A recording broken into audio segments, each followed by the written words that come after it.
کسی اور ادارے کا ہیڈ یہ فیصلہ نہیں کر سکتا کہ پارلیمنٹ اور حکومت کس ڈائریکشن میں چلیں گے. جو پوائنٹس دیے گئے اور جن پوائنٹس کے اوپر بات کی گئی وہ کوئی نئے پوائنٹس نہیں ہیں. یہ میثاق جمہوریت کا حسن تھے اور یہی وہ پوائنٹس تھے جس میں میثاق جمہوریت پہ تمام پولیٹیکل پارٹیز نے سائن کیا. اور وہ سگنیچر ایک چیز کے اوپر تھا اور وہ تھا کہ پارلیمان کی بالادستی، کہ اس ملک میں پارلیمان ڈیسائیڈ کرے گی کہ چیزوں کو کیسے آگے چلنا ہے. پارلیمان ڈیسائیڈ کرے گی کہ کب کس کو گلاس کی بوتل کے اوپر پکڑنے کے اوپر شوکاز نوٹس لینا ہے یا کب کوئی ڈیم بنانے کے لیے فنڈز جمع کر سکتا ہے. ان تمام چیزوں کے جو تعین ہے وہ پارلیمان نے کرنا ہے. اور جس طرح ایک کنٹروورسی اور ایک ابہام عوام میں پھیلایا جا رہا ہے اور صبح سے وکلا برادری میں بھی، کہ آپ جتنے بھی لوگ ہیں اس چیز کے گواہ ہیں کہ یہاں لوگوں کی 20 سال گزر جاتے ہیں، پوری زندگیاں گزر جاتی ہیں انصاف کے تقاضے پورے کرتے ہوئے، انصاف مانگتے ہوئے. یہاں ایسے لوگ بھی جیل رہے ہیں، جس طرح آج ہمارے لا منسٹر صاحب نے کہا کہ جنہوں نے 15 سال ان کلائنٹ نے پھانسی کی چکی میں اپنا جرم کی سزا کاٹی اور 15 سال ان کی اپیل نہیں لگی، اور جب ان کی اپیل لگنے کا ٹائم آیا تو اس سے پہلے وہ بری ہو چکے تھے. اور جب ان کی اپیل لگی تو سزا ختم ہو یا نہ ہو، لیکن اگر جب وہ سزا ختم ہو جاتی ہے تو مجھے بتائیں کہ اس کے بندے کے 8 سال 10 سال کون دے سکتا ہے، یا کیا واپس مل سکتے ہیں؟ یہاں ایسے کیسز بھی ہیں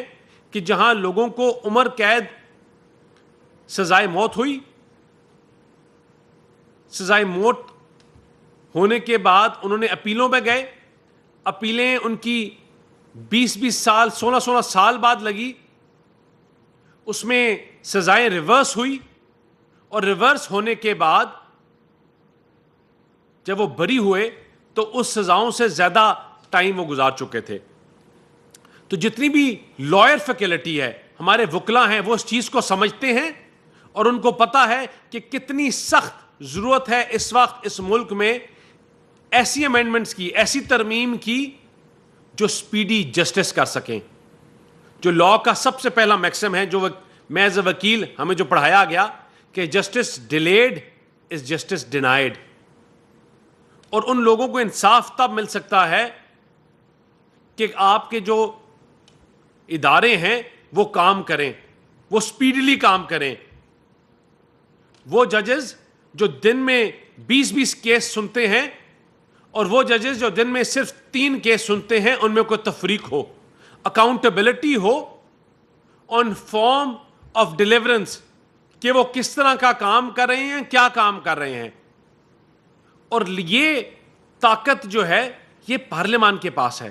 یہ پارلیمان کے پاس رہے گی. اور جب پارلیمنٹ اس کا تعین کرے گا تو آپ کی چیزیں بہتر ہوں گی، خراب نہیں ہوں گی. یہ جتنی بھی ترمیم ہیں جو آگے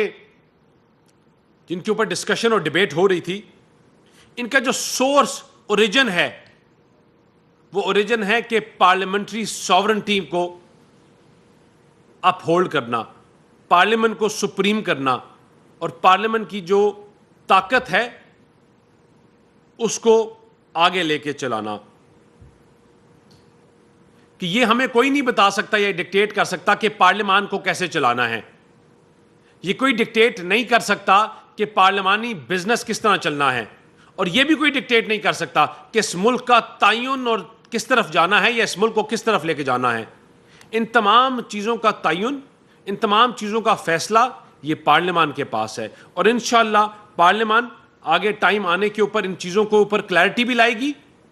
اور ان کے اوپر لیجسلیشن جو بلز لے کے آ رہی ہے وہ بلز آئیں گے بھی اور چیزیں بہتری کی طرف جائیں گی. کہ ہمارے پاس ایک آپشن تھی کہ ہم ان آئینی ترمیم کے اوپر بغیر سٹیک ہولڈرز کی ڈیبیٹس کے، بغیر سٹیک ہولڈرز کو آن بورڈ لیے بغیر جاتے،